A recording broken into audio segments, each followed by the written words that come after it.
When we are young, our parents often annoy us, but as the time passes, much of what they had said begins to make a lot of sense. And today I will share with you 7 lessons for a simpler and more mindful life, which were taught by my Soviet parents and which I'm still following. And in the end of the video, I will reveal one extra lesson that is very important and very valuable, but is very hard for me to follow. Hey my friends, if you're new here, I'm Anna, Anastasia, and this channel is about everything that is mindful, minimalist and creative. I was born in 1983 amidst the Soviet regime. My parents were very low income, both from the working class. They were always struggling financially, but had very solid moral values and resilience that I'm forever thankful for. They've been through a lot. They were not angels, just humans, but some of their lessons stuck with me forever. So, lesson number 1.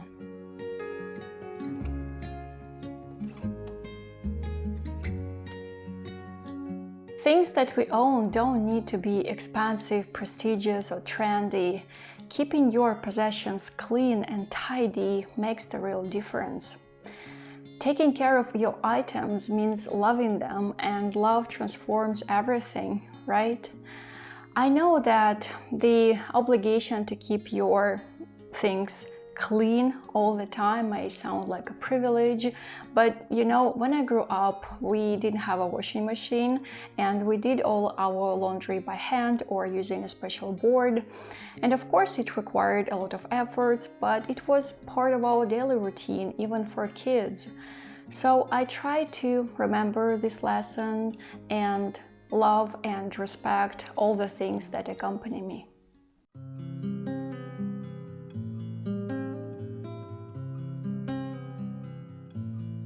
My parents always worked a lot, both at their day jobs or side jobs or growing food in our countryside garden, so I learned how to entertain myself at a very early age, and there were no phones or internet back then. My mom would always say, if you are bored being on your own, it means that you are inattentive and you are definitely missing something interesting. From her words, I took a sense of life being an adventure, a treasure-seeking experience. And indeed, as long as we are alive, our boredom is nothing but the laziness of the mind. And nowadays, it's pretty challenging to follow this lesson because of the huge amount of entertainment, passive entertainment surrounding us.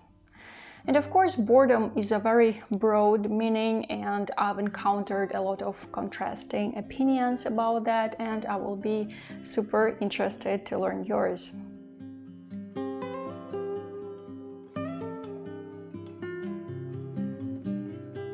I grew up when the word deficit was used all the time. There was deficit of clothes, deficit of good food, deficit of self-care items. But on special occasions, we always had something to treat ourselves to because of our habit of saving. My mom had a special section in our pantry that was filled with such Soviet delicacies as assorted chocolate candies and spreads in oil. I no longer eat fish, but I sometimes nostalgically miss the taste. There are many situations in our life when money can be laid aside instead of spending it on something that we don't need right now. And of course, everything should be in moderation, even the saving habit. You must have heard about the so-called marshmallow experiment, which proves the importance of patience. So I think that thanks to my parents and their lesson about spending money, I would pause the marshmallow experiment, probably.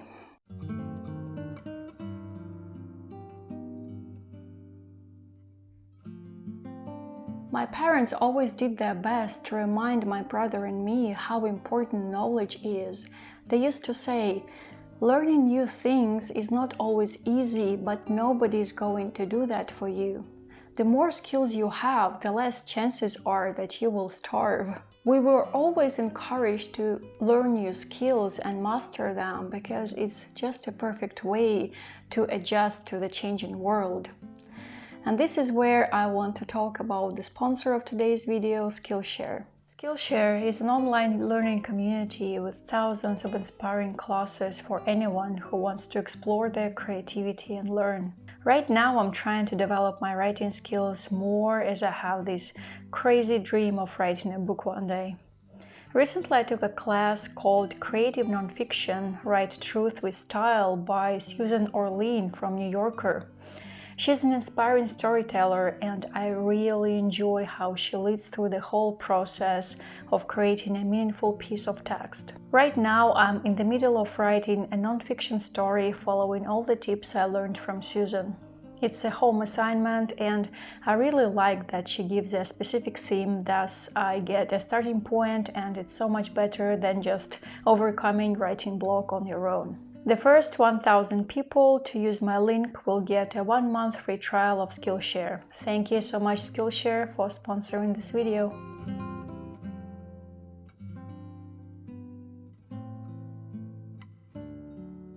Honestly, I hate the idea of prestigious and non-prestigious jobs.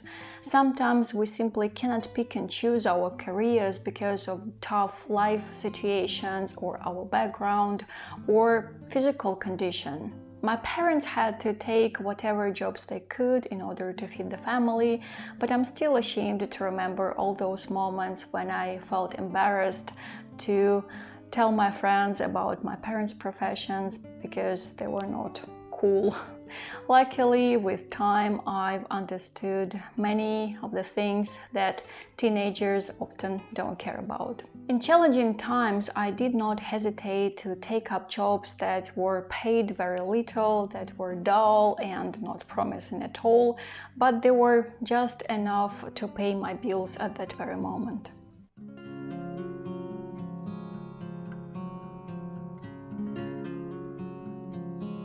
My father was one of the most honest people that I've ever known. I remember mother told me about a time when he used to work for a meat processing factory, and one day she asked him to take some sausages back home from work, basically to steal them, because A, we were very low income, and B, everyone did that. But father refused, and it was just one example out of many. Thanks to my father, since very early age, I understood the importance of being honest. And yes, there's always a temptation to take a shady shortcut, to turn a blind eye on your own actions. But at the end of the day, will it really make you happy? Everyone answers this question for themselves.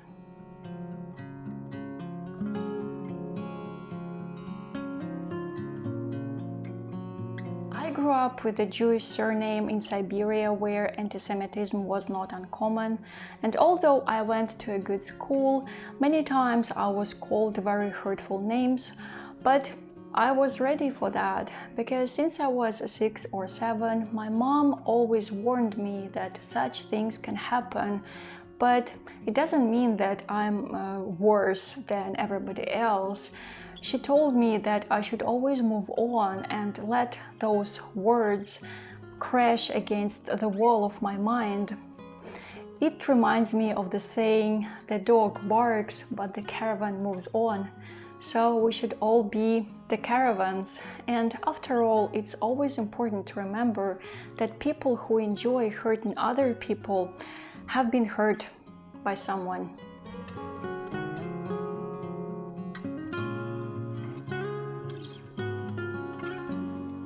This is the extra lesson from my parents that I find especially hard to follow.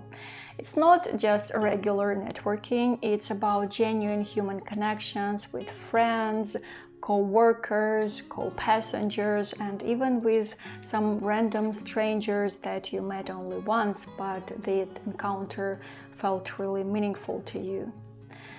My father had a small yet thick journal where he kept all names, addresses, phone numbers, birthday dates of people, and on each holiday he would make dozens of calls to reconnect with people. I really admired his social skills, and I'm nothing like that. I'm very bad at it, and I usually find it really overwhelming to stay in touch regularly with people, and then the connections slowly die and I feel bad about it.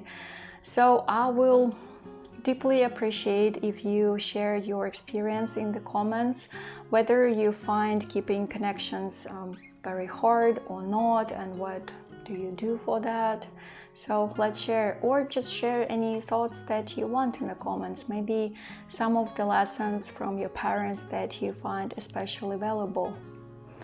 Thank you so much for watching this video till the end, my friends, and as always, be safe and keep your heart open, and I will see you soon.